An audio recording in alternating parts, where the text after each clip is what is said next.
Good morning students. आज FM का हम चैप्टर नंबर 3 करेंगे, पूंजीकरण। इसमें से एक या दो क्वेश्चन आते हैं 100% एग्जाम्स में, इम्पॉर्टेंट चैप्टर है। इसकी डेफिनेशन से स्टार्ट करेंगे। यहाँ से पूंजीकरण क्या होता है। पूंजीकरण का प्रयोग केवल दीर्घकालीन ऋण और स्वामी पूंजी को संबोधित करने के लिए करना और यह कहना कि अल्पकालीन लेनदार पूंजी प्रदान नहीं करते गलत है। वास्तविक व्यवहार में कुल पूंजी अल्पकालीन ऋणदाताओं और दीर्घकालीन ऋणदाताओं के द्वारा प्रदान की जाती है। ठीक है, ये कंक्लूजन है आपका। डेफिनेशन आप कोई भी कर देना इसमें से। पूंजीकरण का तात्पर्य स्थिति विवरण में दिखाए गए बकाया स्टॉक और बॉन्ड के मूल्यों से होता है। पूंजीकरण के अंदर क्या क्या शामिल करते हैं। पूंजीकरण के अंदर जो चीज़ें शामिल होती हैं, पूंजीकरण में पूंजी के सभी स्रोतों को शामिल किया जाता है। कौन कौन से स्रोत हैं? पहला है अंश पूंजी, दूसरा है रिजर्व एंड सरप्लस, तीसरा है लॉन्ग टर्म लोन। यानी कि पूंजीकरण के स्रोत 3 स्रोत हैं: share capital, reserve and surplus और लॉन्ग टर्म लोन। और ये short term loan and advances. Short term loan and advances, ये सारी चीज़ें हम बैलेंस शीट में लायबिलिटी साइड दिखाते हैं। लायबिलिटी साइड ये सारी चीज़ें दिखाते हैं।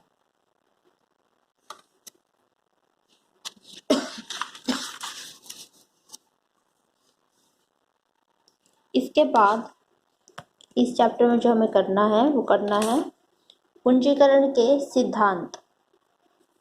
पूंजीकरण के सिद्धांत कितने होते हैं? पूंजीकरण के मुख्य रूप से 2 सिद्धांत हैं: पूंजीकरण का लागत सिद्धांत और आय का पूंजीकृत मूल्य सिद्धांत। 2 सिद्धांत हैं: पूंजीकरण का लागत सिद्धांत और आय का पूंजीकृत मूल्य सिद्धांत। अर्निंग थ्योरी और कॉस्ट थ्योरी। तो फर्स्ट हम आज करेंगे इसकी कॉस्ट थ्योरी, कंप्लीट करवाऊंगी मैं। पूंजीकरण का लागत सिद्धांत। पूंजीकरण के लागत सिद्धांत के अनुसार पूंजीकरण की कुल राशि का निर्धारण विभिन्न संपत्तियों की लागत के आधार पर किया जाता है। पूंजीकरण के, क्योंकि इसका नाम ही क्या है, कॉस्ट थ्योरी, तो कॉस्ट थ्योरी में पूंजीकरण की कुल राशि का निर्धारण संपत्तियों की लागत के आधार पर किया जाता है। इसका एग्जाम्पल दे रखा आपकी बुक्स में। जैसे कि मान लीजिए किसी कंपनी को 10 लाख रुपए लागत की स्थायी संपत्तियों की आवश्यकता है। 4 लाख रुपए कार्यशील पूंजी के लिए चाहिए, 50,000 रुपये व्यवसाय की स्थापना लागत के लिए चाहिए, पत्र वगैरह बनवाने के लिए। तो पूंजीकरण की राशि कितनी हुई? 10 लाख प्लस 4 लाख प्लस 50,000, 14,50,000। ये अमाउंट किसका हुआ? पूंजीकरण का। ये कौन सी थ्योरी है आपकी? लागत थ्योरी, जिसमें विभिन्न संपत्तियों की लागत के आधार पर पूंजीकरण की राशि का निर्धारण किया जाता है। इसमें स्थायी संपत्तियां आ जाएंगी, सारी की सारी स्थायी संपत्ति आपके आ जाएंगी। इसमें प्रवर्तन व्यय आ जाएंगे, यानी कि व्यवसाय को स्थापित करने के लिए जो भी रजिस्ट्रेशन फीस है, अन्य कागजात का खर्चा है, वो सारा आ जाएगा। वर्किंग कैपिटल आ जाएगी। सभी प्रकार की मूर्त और अमूर्त संपत्तियों का अनुमान आ जाएगा। तो ये आपका है लागत सिद्धांत। पूंजीकरण का लागत सिद्धांत एक परंपरागत सिद्धांत है। यह एक सरल और सुविधाजनक सिद्धांत है जिसे वास्तविक व्यवहार में आसानी से अपनाया जा सकता है। यह सिद्धांत युक्तिसंगत भी है क्योंकि व्यवसाय की स्थापना करते समय प्रवर्तक को पूंजी की आवश्यकता स्थायी संपत्तियों के क्रय के लिए, न्यूनतम कार्यशील पूंजी की आवश्यकता पूरी करने के लिए और व्यवसाय के प्रारंभिक व्यय एवं स्थापना व्यय इत्यादि के लिए होती है, जिनको इस सिद्धांत के आधार पर सुगमतापूर्वक ज्ञात किया जा सकता है।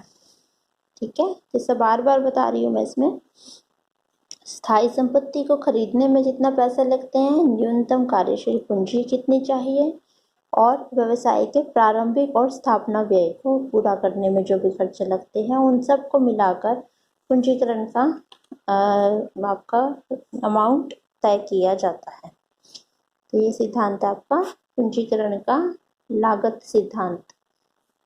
इसको अब इसकी आलोचना कर रखी है, इसकी आलोचना है, पूंजीकरण का यह सिद्धांत दोषपूर्ण और भ्रामक है। यह सिद्धांत फर्म के वास्तविक मूल्य को प्रदर्शित नहीं करता है।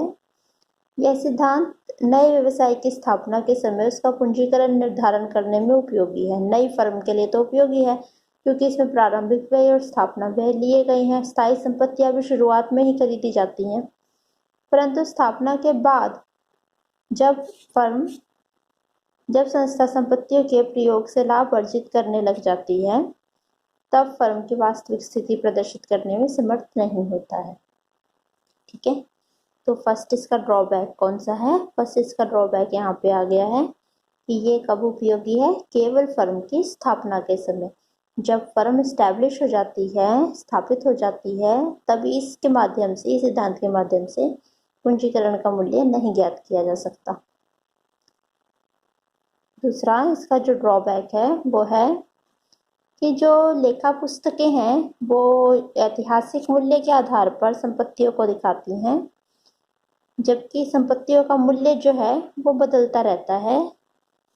भविष्य में परिवर्तनों को प्रतिबिंबित नहीं किया जाता, जिसकी वजह से ये सिद्धांत ठीक नहीं है। इसके बाद है, जिन कंपनियों की आय नियमित नहीं है उनमें पूंजीकरण का यह उचित सिद्धांत नहीं है, क्योंकि पूंजीकरण को व्यवसाय का वास्तविक मूल्य दर्शाना चाहिए। ठीक है, दूसरा ड्रॉबैक है इसका कि केवल उन्हीं कंपनियों में जिनमें आय नियमित है वहीं पे इसको यूज़ किया जा सकता है। इसके बाद और ड्रॉबैक ये यूज़ कर सकते हैं इसमें, कई बार संपत्तियाँ अधिक मूल्य पर खरीदी जाती हैं, तो संपत्तियाँ अधिक मूल्य पर खरीदी जाती हैं तो फिर पूंजीकरण अधिक मूल्य का हो जाता है। कई बार कोई संपत्तियां अप्रचलित हो जाती हैं तो उनको बेचना पड़ता है, उनकी कीमत कम हो जाती है, उनकी वो कीमत नहीं रहती जो किताबों में दिखाई गई है। तो ऐसे करने से फर्म जो है अति पूंजीकरण की स्थिति में फंस जाती है। अति पूंजीकरण आपका पूरा आगे टॉपिक है, मैं इसको एक्सप्लेन करवाऊंगी इस टॉपिक में। तो ये इसके ड्रॉबैक्स हैं पूंजीकरण के लागत सिद्धांत के। इसको आप पढ़ लेना, पढ़ोगे तो समझ में आ जाएगा।